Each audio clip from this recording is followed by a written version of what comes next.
Hello, my name is Mark Gibson, and you're listening to the podcast version of the Teagasc Signpost Series, a weekly webinar that promotes and examines sustainability in Irish farming. Hello, and a very good morning to you. You're most welcome to today's Signpost webinar, and we hope you're keeping safe and well wherever you're joining us from this morning. So today we'll be travelling to one of the most beautiful locations in Ireland, the Inishowen Peninsula in County Donegal. The Inishowen Uplands European Innovation Project, or EIP, through its 23 participant farmers, has tested innovative actions that deliver economic returns whilst also rewarding farmers for producing and enhancing public goods such as water quality, flood mitigation, biodiversity enhancement, and climate change mitigation. And joining us this morning to tell us more about the project is John Doherty, who is project manager. Good morning, John. And Henry O'Donnell, who is former project manager of the EIP. And we're also joined by our own in-house expert in biodiversity and countryside management, Dr. Catherine Keena. You're all very welcome to this morning's webinar. So, as I said, I wasn't saying it lightly at the start. It is one of the most beautiful places in Ireland, the Inishowen Peninsula. You've been doing some really excellent work up there over the last number of years. At what stage, John, are we at in the project? Well, the project finished there a couple of months ago now, and we're just in the final stages of wrapping up our final report, which will be available very shortly too. But we've been going since 2019, so we've a lot learned and a lot to take forward as well. Great. And you're going to share some of that learning with us. And I know, Henry, you're going to give us some of the background as well to the project and that kind of startup phase from you or the original project manager. And I was involved when it just was a grain of an idea among a group of farmers. So from then on, so it's been a very interesting journey, Mark, and very positive. And how did you get involved in this, Henry? It was very simply a group of farmers that during sort of 2017-18, when we were faced with a new round of the CAP, looking to see the implications it would have for us as farmers farming in the uplands in Inishowen. And, it all developed from there. And Catherine, you were also involved directly in this project as well. I was just on the steering group. So, worked with Henry all along, Right. So we have the insight from all of the different perspectives this morning. So, John, we'll get into the presentation and encourage everybody to ask lots of interesting questions. And we might also delve into the whole process of establishing an EIP, because I know that the Department of Agriculture has recently launched a number of calls for EIPs and will be launching further calls in the next weeks and months. So that's maybe something that people might be interested in finding out about. So John, Henry, we'll hand over to you, Henry. Yes, Mark. Well, good morning, everyone, and thanks very much for the opportunity to present here this morning on our Inishowen Uplands EIP, which has been a very positive experience for us. And we know that there's a lot of entities now considering maybe formulating plans for future EIPs. So hopefully we'll have some information here that people will find valuable. What I want to cover is how the project came to be, the application process, the initiation of the project, and then I want to go into briefly the measures that we introduced on farms in Inishowen here, which very briefly are agroforestry, diverse swards, red clover, upland cattle farming, and farm ponds. So that's what I want to cover today. Next slide there, John, please. Well, if you cast your mind back 2017, 2018, farmers were faced with a new round of the Common Agricultural Policy. And, as farmers, we were very curious as to the implications that was going to have on us as farmers. We were also at the time introduced to what then was the new Agri-Environment Scheme, GLAS. And, we were very interested in the implications of that. We looked at GLAS and we felt it was a very broad brush scheme. that measures were for farmers all over Ireland. And we felt that, the relevance of some of the measures just wasn't great for Inishowen farmers, and especially for upland farmers. So we were concerned about that. And, it really started as a group of farmers around a kitchen table. And as everybody knows, farmers are quite good at giving out about agricultural policy. So we had very interesting discussions there. And around this time, the whole EIP process and opportunity was launched by the Department of Agriculture. We were very lucky in that we happened to have had some contact with Caroline Sullivan, who was working with Sligo IT, and she introduced us to the whole concept of the EIP process. And, her answer to us was that if we were so disillusioned with the measures and agricultural policy, why didn't we try and come up with some measures ourselves and apply for a European Innovation Partnership project? So we took her up on that. Next slide, John, please. As I say, we were introduced to the whole process. At that point was brand new. And how it worked at that point was we were asked by the department to submit an expression of interest for a project, which was a very, very basic application process that where we filled in a short form and outlined very briefly, what we would like to do and or the direction we wanted to head. Now, what happened then was our first application was unsuccessful, and the Department of Agriculture came back to us and, gave us very positive feedback. They felt that we actually had some very good ideas, but that it possibly wasn't well enough focused. So we then took the opportunity when a second round of applications was opened. We focused ourselves more sharply and we defined better what we actually proposed we wanted to do. And at that point, the department came back to us and said they were willing to fund us for a couple of people for a couple of months, to put together a more detailed project plan of what we wanted to do. And, that would be scrutinized and scored, and, about half of the applicants would be funded. So when we got to that stage, we really focused ourselves on what we could do and, what we wanted to do for Inishowen farmers. And, some of the key things that concerned us was that, the costs farmers incurred having to carry out measures on their farms for agri-environment schemes. And, we were very adamant from the word go that there really could be innovative measures designed that would mean that farmers could deliver for environment, biodiversity, and water quality, but with a bit of innovation that the measures required could also improve the sustainability and the financial returns from the farm. So, that was a key aspect to our project from day one. We wanted to do something that worked for Inishowen farmers, that actually delivered an economic return while also delivering for our paymasters in the EU. And we really felt that, there didn't need to be a compromise between the two, that with a bit of innovation and using, modern ideas and adjusting them to our farming systems, that it would actually work for the farmer as well as for everybody else in the community and deliver for the environment.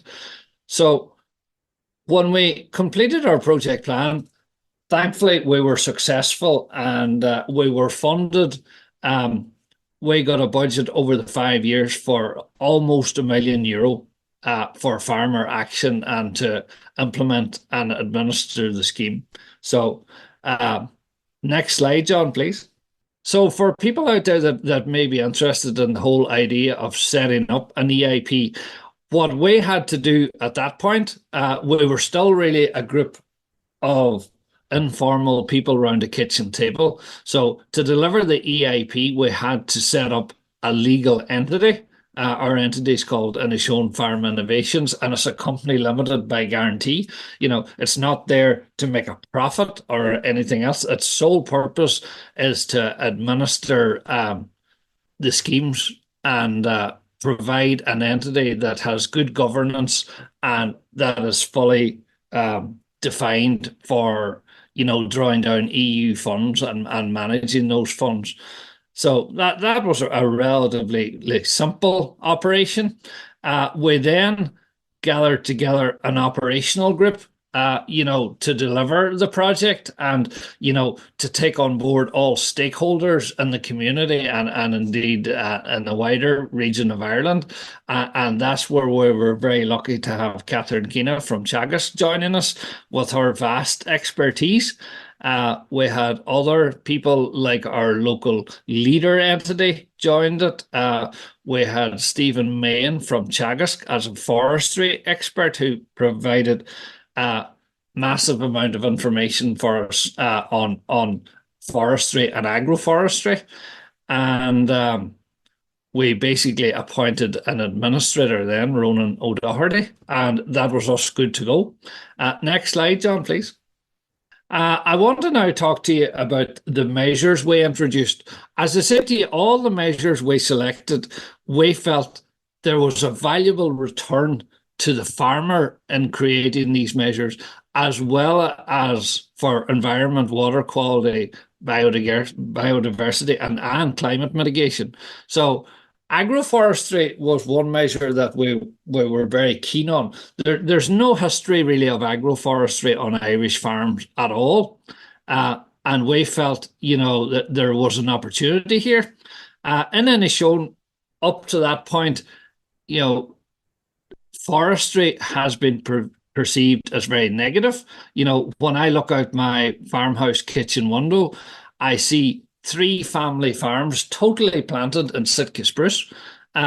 We felt this is very, very negative for our local community. It's farm families being replaced by trees. And, we felt there has to be more to this than that. And, we looked at the whole idea of planting trees to complement farming livestock, not to replace them. And, that was the whole basis for developing our agroforestry measure. Now, we could see there was opportunities for trees for different purposes on the farm, whether it be for shelter, for disease control, for nutrient capture, for watercourse protection, and finally, for timber production. But we were very honest in saying that wasn't the top of our list. Other areas, if you set your mind back to the time we were creating this proposal, we had massive floods here in Inishowen in August 2017 that done a massive amount of damage. And, we felt there has to be more that we can do as regards flood mitigation. And, trees and agroforestry has a huge role to play here. And indeed, all our measures really have implications for flood mitigation, which is a kind of a common thread through our project. The other thing I'll mention on agroforestry, which was hugely negative at the time, the perception among farmers that, land eligibility would be affected by planting trees. And at that time, we were very lucky to get a derogation from the Department of Agriculture that any areas we planted in trees were fully eligible for all payments. And that was a huge block to farmers at the time. And, the new eligibility rules and the new agroforestry scheme have somewhat mitigated that now, I'm glad to say. Next slide there, John. Diverse swards, at the time, 2018, there was very, very little conversation about diverse swards. At that time, farmers were being advised to reseed with perennial ryegrass. And, in a low input more extensive farming system that wasn't working, because the modern perennial ryegrasses are designed to be fed, and our extensive farmers here in Inishowen, that wasn't happening, and farmers were ending up with a worse sward than what they started with. So, we looked at diverse swards as an alternative, and I'm very glad to say at this point, policy has actually passed us out where diverse swards are quite mainstream now, and we're very glad to say that we were at the start of that conversation, so we're very happy about that. Next slide there, John. Red clover again.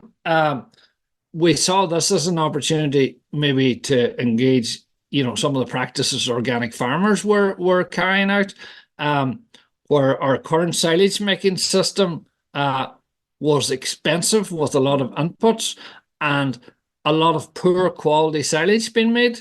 So, red clover, with its fixing capacity for nitrogen, was hugely appealing to us.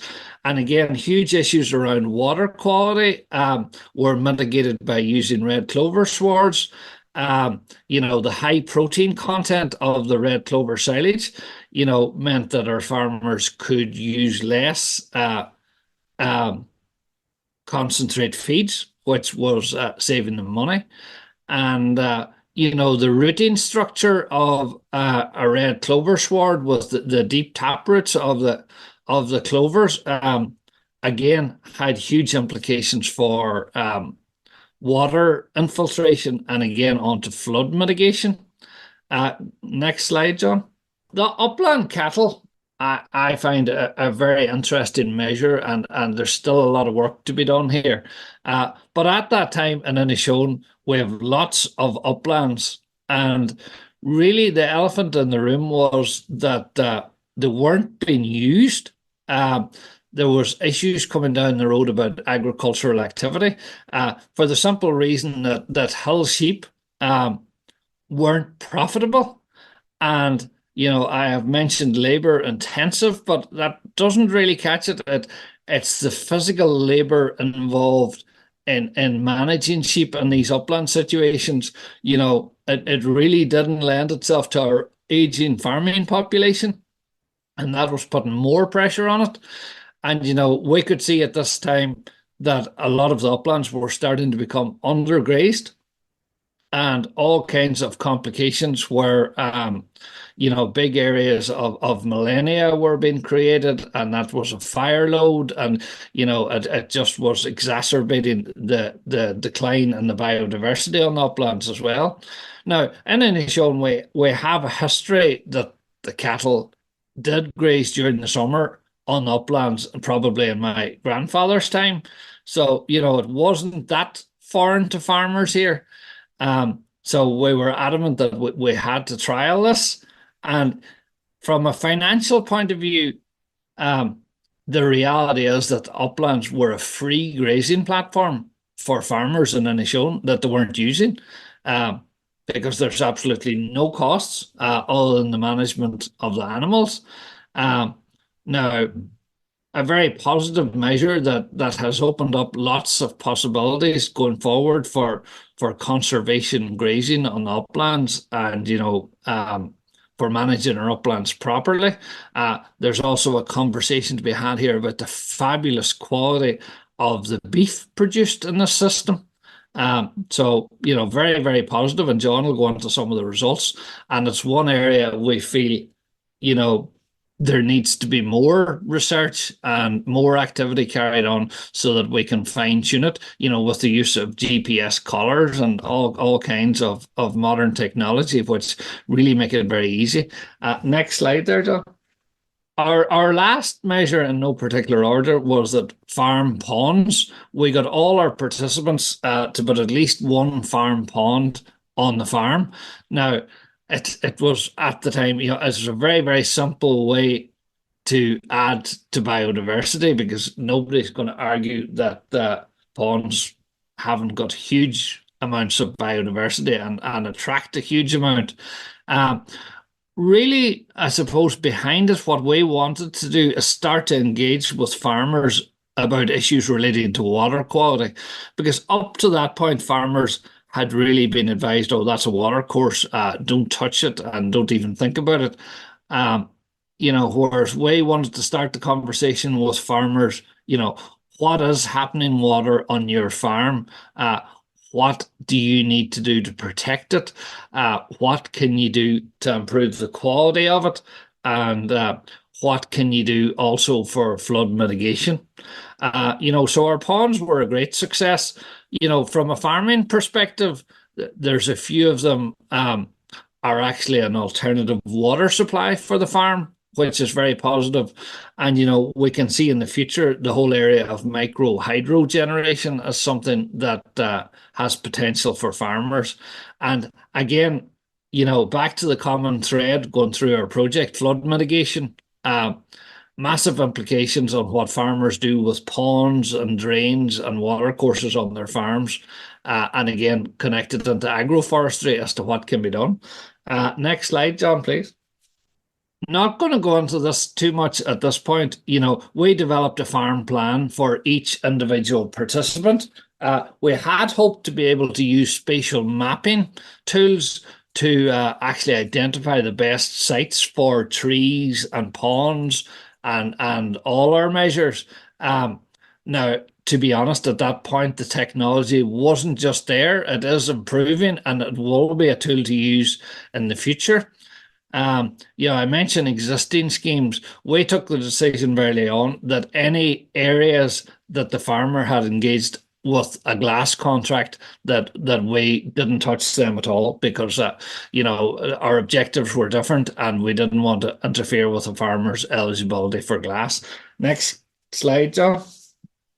So again, the implementation phase is done and dusted at this stage. The actions were started on farms. We tried different methods for some of our measures. What I'm thinking on here is that the diverse swards. We tried minimum cultivation methods. We tried full reseeds, and John might mention some of that. We measured our animal performance on the uplands. We measured weighed animals before we put them on, and we weighed them when we took them off. We had KT groups for our participants, to get a consensus on how our measures worked. And then we had COVID, which was quite difficult, to say the least. And then John Doherty took over because I moved to Acres CP Donegal here. And, to conclude, I suppose, what we found very much that the sum of our measures was more than them individually. What I'm saying there is, the measures, when you take them all together, added much more to the farm than they did individually. And, it was a very positive experience. Next slide there, John. To conclude, without using too much time, a very, very positive experience for everybody that was involved. It has built capacity locally here for locally led schemes. And, it allowed our entity to go on to manage Acres Cooperation Donegal. And, our capacity is there for future EIPs. And, it's really developing the locally led entity. And finally, there's much more innovation yet in the farming community in Inishowen as well as everywhere else. So thank you. I'll hand you on to John now. Thanks for having us today, to Mark and Catherine and Yvonne there. So briefly, I'll just start you through a couple of the project highlights. So we had 25 farmers. We had nearly 9,000 trees planted throughout the farms in a range of different measures. We had 27 ponds throughout farms, and again, different types of ponds, which we'll go through later. We had about 60 hectares of diverse sward. We had just over 6 hectares of red clover. And we had over 10 knowledge transfer events as well. So starting on the agroforestry element, again, about 9,000 trees planted, focused on right tree in the right place. That was the main the main aim of the project was that we were doing the right thing in the right place and not causing a harm to the farmer's business, and increasing profitability, increasing the progress of the farm. So the main trees planted on farms would be downy birch, willow, alder. This is because we do have generally a wet, heavier soil, so it's more adaptable to this area, and plant provenance is very important in that.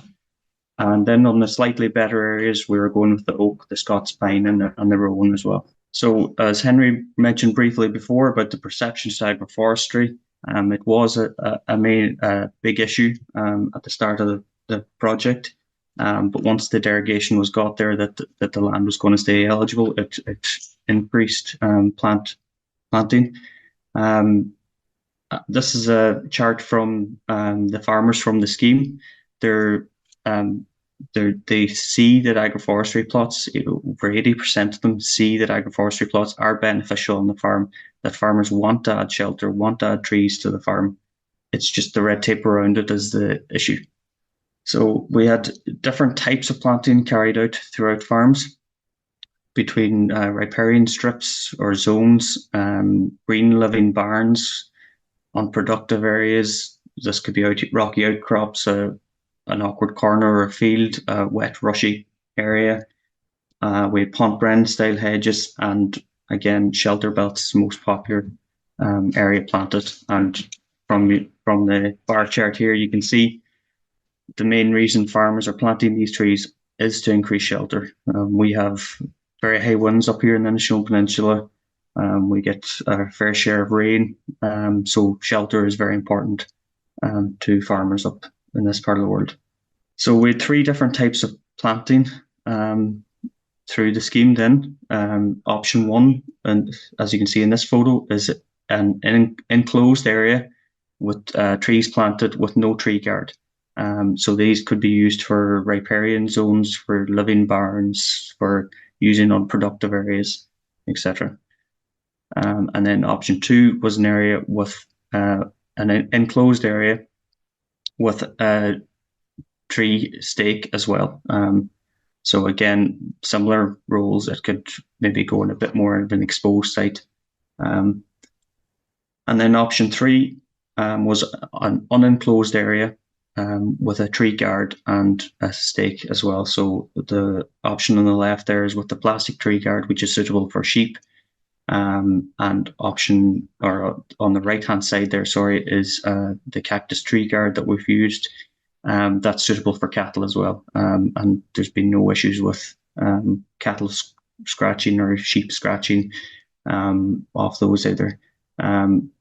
We did think at the start that these were very suitable for exposed areas to help encourage the tree growth, but we've actually came across issues that it encourages the growth of the tree to get too strong at the top, and then whenever the wind starts catching it, then it can cause a lot of tree damage. So it's better suited to sheltered areas where you want to increase tree cover.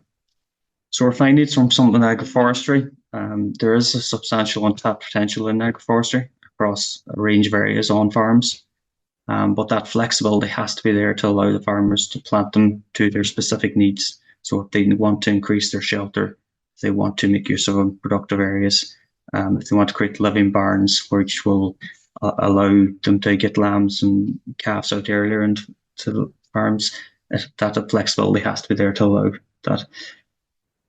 The strategically planting of trees on farms can help the farming enterprise and can help many environmental issues such as water quality and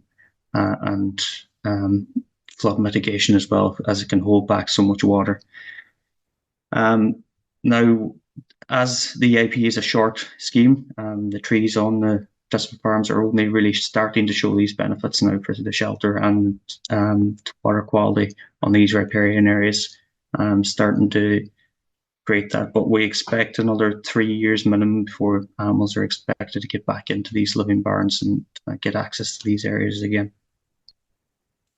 So the new native tree area scheme without deforestation license is an improvement, but we can see a benefit in planting small areas So we had I forget the name of the university from Wales over, Bangor University, sorry, and they come up with a planting prescription which can utilize a small area of the field. So this green square is a representative of a hectare area, and the red, orange, and yellow shows trees planted at 1 meter, 1.5, 2 meter spacings, showing a 2 to 8.5% area utilized under agroforestry. This can help utilize different areas of the same field, rocky outcrops, wet areas, awkward corners, and you're still able to get to the 400 trees per hectare, meeting the minimum planting for the agroforestry. Going into diverse swards then, it's been arguably one of the most successful measures on the scheme. As before the project started, farmers the farmers went with Henry down to Lyons Estate in UCD and seen our diverse sward there, and they stated that that'll never work up at the side of Hull and Inishowen. And we've proven that it does work. It does be very productive, but maybe some management needs to improve around it. But again, as Henry mentioned, COVID there and the Ukraine war and everything that went on, fertilizer prices have skyrocketed, and the addition of the diverse swards definitely helped these farmers at that time. Diverse swards also have different taproot rooting structures, so it helps improve the soil structure, it helps water infiltration, can help a lot of flood mitigation measures that way, and it can increase live weight gains as well in animals. I'll go through a few of the charts and all here. So a short test we done here was on a group of different lambs on 4 different farms, and we're showing a positive live weight gain there on all farms, and it's comparable even with the farm that fed a bit of constrates alongside it. It's all fairly relevant. I carried out VES tests on these farms as well, on a typical grazing farm or grazing field, and the diverse sward field as well. There was a significant improvement on soil structure, and we can also see from the photo on the right, that's a chicory plant, and we can see this root is reaching down at 20 centimeters, and that's a very young plant. John, you might explain to us what VES test is. Oh, sorry. Visual evaluation of soil structure. So Teagasc have some publications on that as well, but it's basically digging out a sod of your couple of fields and actually looking at the soil structure and seeing is there any hard pans, seeing is there any hard layers, or seeing is the structure actually working. I've done it on all farms this year. I was on one farm where there was a good soil, 8 centimeters, and then there was hard pan and good soil below it. So there's an issue there. I was on another farm where there was about 4 centimeters of humus, and below that was just clay. And the farmers wouldn't have knew this, and it's not something that's generally looked at, but I would encourage people to look at the fields. Maybe if you're looking at a field for diverse sward, it's a tool in your arsenal that you should look at. So as I mentioned before, the management of diverse swards is slightly different compared to grass. It does need the rest and recover period, and because of the palatability of the herb species, set stocking, which is very common in extensively grazed farms, it doesn't suit it because especially sheep will seek out those herbs and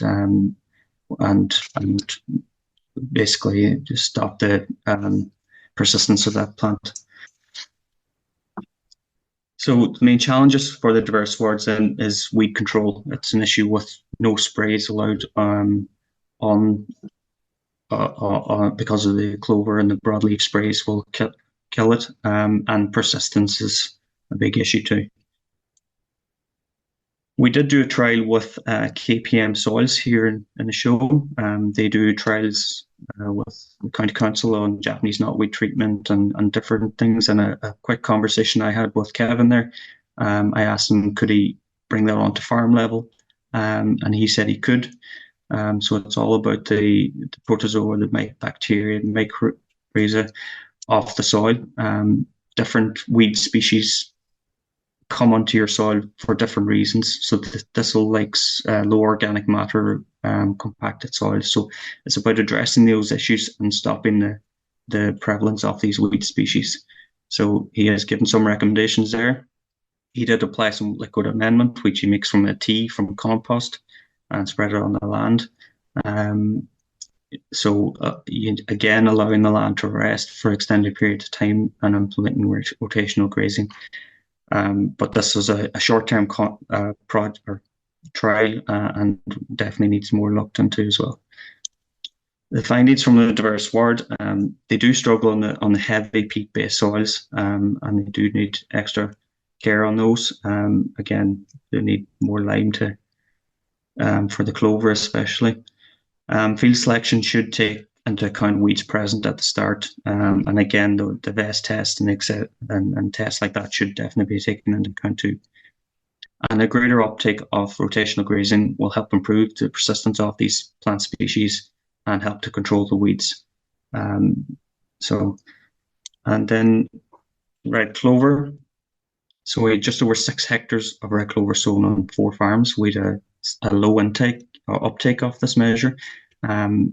Less uptake was because it is seen as a forage crop only, and there's a negative image amongst sheep farmers of red clover as well due to fertility issues and perceived fertility issues.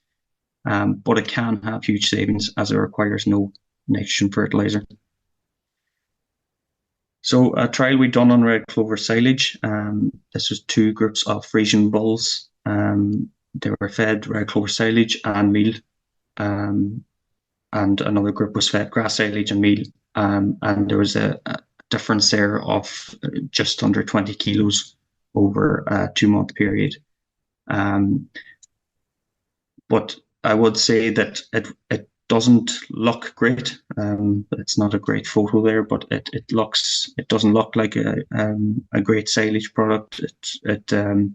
But it does definitely feed better than it reads. It feed better than it looks.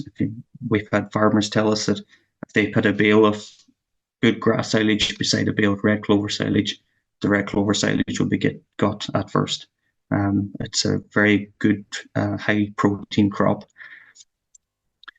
So I did carry out the VEST test on the red clover fields as well. Red clover has a deep tap root as well. And we can see from the chart above, the average of the red clover fields was a lot lower. So it showed a significant improvement in soil structure due to that. And we actually had a farmer harvest red clover silage there last October. And last year was a very wet year. And he said if that was a normal field, he would not have been able to get into it due to the wetness of the land at that time of the year. We're about 2 minutes, John. Yeah, I'll try and get through it there. The red clover, then we did do a trial on lambs, sour lambs grazing red clover. Again, there's perception of sheep farmers that it's a very negative crop due to the fertility issues, but you can use it at that time of year for lambs. And we did show that there's an increase of nearly 100 grams per day on the red clover compared to a general grass sward. So it can be a positive crop for pollinator species as well. You can nearly hear it before you can see it at times. Docks can be an issue as they favour the nutrient-rich soil, but it can be a symbiotic relationship as the tannins and the docks can help reduce any bloat issues. There is extra wilting required, but there's slow uptake due to the unknown value of it, and there definitely was more interest in it towards the end of the project as well. So then we had upland cattle. We had an average of 144 cattle on the uplands per year using native or Irish breeds. No fence colours were used from October 22 as well. So as Henry mentioned, we did weigh cattle before and after they went up, and that shows their average daily live weight gains. The yellow is the young stock, so anything under 2 years, and the orange is mature stock, so your cows and your bulls. So showing that your cows with calf underfoot are still performing up in the uplands during the summer months when they get access to that good millennia grass that time of year. The millennia grass, as we know, has always been looked at as high feed value in May, June, July. So what we done, we tested it to see how late in the year, as we know farmers are low stocked in this area. If their uplands is getting too strong, they need to extend the grazing period to help bring those areas back under good condition. So we tested it under the metallizable energy. And this black bar is the minimum needed, and for the Galloways, and the orange is for Dexters. And we show that right up until January, the metallizable energy at the ME of the millennia grass or millennia grass is sufficient to hold them animals. But where we found we're falling short is on the protein requirements. They need 7% of their dry matter intake as protein, and this drops off around the start of November. So again, this is on a small trial and would need to be looked into further, but there's definitely something there to help smaller farmers improve upland areas for biodiversity. We did do cost comparisons on the different continental or lowland suckler cattle types compared to upland cattle types. The cost of keeping upland cattle is a lot less from that chart, but where the price difference falls off is the price of the weaning. We need to increase the markets for these cattle, these type of animal. As Henry mentioned already, the quality of the beef that you can get off this system is second to none. So we need more market research there. And again, showing the main problems with these is the lack of the market there. We carried out habitat surveys on these uplands. We kind of zoned them as opposed to doing an overall survey like the acres one. Our main findings was heather height is too long, and the vegetation structure is either coming undergrazed or poor as well. So we zoned, for one example, we zoned it into 4 sections. We done this in 2019 and 2023. We still needed to improve grazing structure, and we still needed to increase the grazing. The main recommendations from these was to increase grazing as well. Do you have many more slides, John? We just want to try and leave some time for questions. Yeah. I'll blast through this next bit. There will be more information available when we get our final report finalized now shortly, if anybody is any interest in it. Short comparison of the no fence collars over a 100-hectare area, showing that the no fence collars have a significant cost saving on them going forward as well. So suitable cattle do farm well. Cattle can be a management tool for these uplands, but more research needs to be carried out to the benefits of these cattle, and the market needs to develop further on these as well. Briefly go over the farm ponds.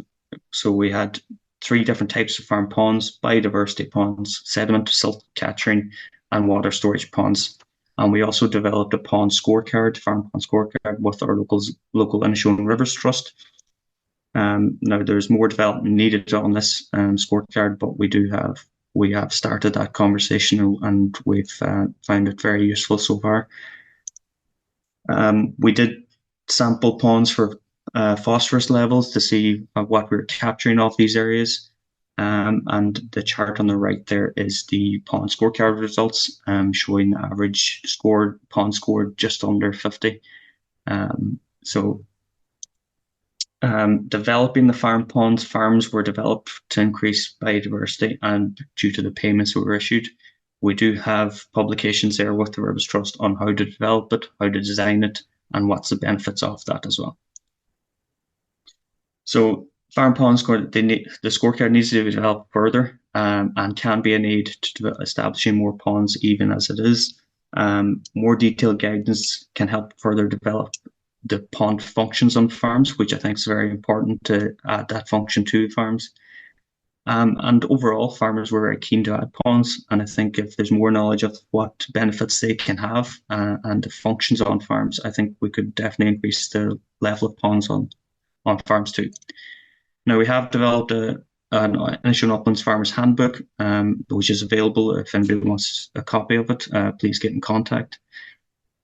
And last two slides, the key recommendations from the uplands is agroforestry is an important tool to target climate change. Farmers are willing and able if suitable supports are present there. Diverse ward management and weed control require further developed to increase persistence and uptake across Ireland. Red clover forage crops require development for smaller farms to increase output, and trials with sheep farmers and with further crop rotations in mind as well. Upland cattle markets need to develop in a way that will ensure the ecosystems services that they provide are recognised and paid for as well. Farm pond functions can be a huge asset for the flood management, water quality, biodiversity going forward as well. And our key findings from the EIP itself, timeframe can be short. We haven't seen the full quantifiable measures from some of our measures. Innovation has to be ongoing from locally led farmer schemes, and farmers want to be part of that journey, want to take them learnings with them. Farming alongside targeted measures can help improve environmental resilience on farms, and targeted measures on farms can help ensure that farms are not reducing performance but increasing resilience for the future. And that's me. Thank you, John. Thanks very much. You've covered a huge amount of territory there in a relatively short period of time, and I expect some of our audience would love to hear maybe a deeper dive in some of those areas, the ponds and the other interventions that you've done. The agroforestry seems to have been a big hit there with farmers. I was particularly the cactus guard grabbed my attention. I hadn't seen those before, but they certainly look like something that would be appealing to a lot of farmers across the country. Could I just ask if you could stop sharing your screen there so we can see everybody, and maybe we'll give you a wee break for a moment, John, after going through the presentation. Catherine, just could I ask from your own perspective? I mean, you've been sort of advising this project. I mean, what would you say would be kind of the key success factors from this project from your own perspectives? Well, I suppose for the uplands, which I would class this as an uplands, one of the upland EIP, the cattle grazing is absolutely critical to the future of the uplands, so whatever learnings they have, and as Henry said, we need to build on them. We need a lot more thought about that, because it is definitely the answer for some of our issues of undergrazing on the uplands. And Henry, we talked earlier on about the next phase of the project. I know these projects are designed to be almost like a test bed for new measures or new interventions. What would be the ideal next steps from your perspective? Well, from an Inishowen Uplands EIP perspective, we have some of our measures that we have established on farms, but they really would require more analysis, and especially if you take something like agroforestry, a 5-year-old tree doesn't actually provide a huge amount to a farmer at this point, but in the next 5 years they will really start to deliver, and we need to engage and measure that development, and see the implications of exactly what does happen, and there's loads of potential there, to measure the longer term benefits. And again, with the upland cattle grazing, the uplands are a very sensitive habitat, and we worked at very, very low stocking rates, because the really, really important thing was that no matter what we done, we couldn't damage those habitats. Now we have improved them, but we can improve them further, and we need to keep an eye on the development of that. And, as I say, as Catherine says, there's just so much potential there going forward, but it needs to be managed properly. And, we need to use the modern technology that's coming on stream now too, like in colours and that type of thing. I'm conscious we have some interesting questions coming in, Catherine, if you want to. Yeah, just a couple of specific ones there for the multi-species swords. Rather than the phrase is loading lime onto peaty soils to support the current suite of species, would it be good to develop and test alternative species to use as a diverse sward mix for peaty soils? Yeah, well, I might just cover that one. The diverse sword journey has been very interesting, and we have looked at the mixes used, and we started off with a very complex mix, and we ended up sort of with a 6-way mix with 2 clovers, 2 herbs and 2 grasses. But there's still massive potential in other grasses, that not necessarily perennial ryegrass, and there's much more work could be done there. There's a huge variety of a number of varieties of grasses that haven't really been trialed in these heavier peaty type soils. That there needs to be much more work done there. There's more to life than ryegrass, let's say, and it's not all there yet.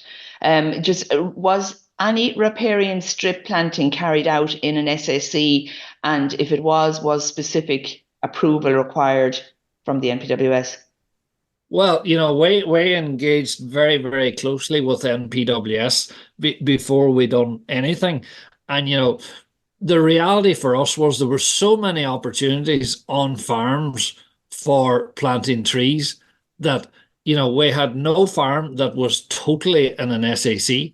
And, we just used the other opportunities because, we are aware of the statutory regulations where, you need planning permission for fencing in an SAC unless it's just replacing a fence. And, there's a whole area there again that, there's huge positives to doing these activities in SACs. But at the moment, the legislation doesn't allow for it. But, that conversation is being had. And hopefully that can be developed because we have to work within the regulations, but sometimes some of the regulations prevent good work. So there is a lot of development needed. Just on that question, Ed, I think John, you mentioned about the red tape associated with agroforestry that was somewhat of a constraint or maybe slowed things down. What were the issues there? Just on that last point as well, sorry, I'll just mention that there was farmers wanting to plant trees in SACs and NHAs. The NHA was beside the curlew area, so we actually changed the farmers' focus to actually actively graze the cattle. That will help bring that area back in for the curlew and help improve it for the curlew. On the red tape, there's still I think it's 3 meter spacing is the minimum requirement under that national tree thing. It's if you go for the parkland type trees, you want them planted closer together, so it encourages straight timber growth. It'll encourage the better timber to grow. Like there's fields close to our demo farm there, with a single oak tree in the middle of it that people take photos all over. These type of parkland trees, they're all over Catherine's area and down near Waterford as well. If you want to encourage these type of trees, we want to make use of these smaller areas of rocky outcrops, of wetter corners, encourage the tighter planting spacings to encourage better tree growth. And just on that as well, Mark, when we started this project, we looked at the current agroforestry scheme at that time in 2017. There was 0 applicants in Donegal. Mm-hmm. And that's the background where we're coming from. Now, we're glad to say we've had input into the current agroforestry scheme, and I think some of our issues have been taken on board, and it is providing much more flexibility. And I think more and more farmers will take it up, which is great. Mark, I just want to get to one really key question here with regard to climate change mitigation, ploughing, reseeding, even with diverse swards on the peat soils. surely would negate some of the other positive measures. Was there any consideration of a restoration of the peat soils? Now, this person said blanket bog. I'm not sure, was it blanket bog? Well, it was blanket bog that they historically must have been. So where are we at with leave alone and slow the flow of the water? You know, our diverse swards were really only trialed on what we would class as improved grasslands. Now, and what we found was those grasslands with a higher organic matter or peat content, we didn't have particularly great results. And the whole idea of maybe stitching in an element of diverse swards into them maybe would appear to be a better alternative, and then you're not cultivating and you're not releasing the carbon. So I would agree with the direction of travel of that person commenting. And as regards peatland restoration, it was outside of our remit for this. And we were more concerned with upland cattle, with improving the vegetation structure and type on peatlands. And it wasn't within our remit to go any further than that, other than to prevent fire loads, which have drastic consequences for peatlands and for carbon and release of CO2. Okay, we're right out of time, I'm afraid. I don't know where that hour went. I have a funny feeling we're going to have you guys back and do a deeper dive in some of those areas, and do keep us up to date on the work that you're doing up there. I know you're doing really excellent work, and pulling people together around these issues isn't always easy. You mentioned a farmer's handbook that has been published. Is that available online? I'm sure a lot of people would be interested in having a look at that. Maybe not necessarily requiring the hard copy. Yeah, we will get that up on our website as well, and our final report will be on our website as well. So we'll get all that up shortly. Excellent. Okay, thanks, John. So look, thank you again, Henry and John, for joining us this morning, and Catherine joining us to assist with questions. And next week we're going to be joined by Professor Frank Mitloner, who from the Department of Animal Science from the University of California, who's going to be discussing sustainable livestock and sustainable futures for the systems, with a focus on toolkits for improving the sustainability of animal agriculture. So we know that Professor Mitloner is world-renowned for his work in this area. So do try and join us for that session next Friday. So in the meantime, we hope you get to enjoy the fine weather that's still blessing us at the moment. Special thanks to Vaughan Maher in the background today, who's assisting with our technical side and production side of the show. And we hope you enjoy the weekend. So thanks again, everybody. You've been listening to the podcast version of the Teagasc Signpost Series, the weekly webinar that promotes and examines sustainability in Irish farming. Don't forget to join us live every Friday morning for our latest webinar. For more, visit teagasc.ie. And you can also rate, review, and subscribe to the Signpost Series on Apple Podcasts, Spotify, or wherever you get your podcasts from. I'm Mark Gibson, and thanks for listening.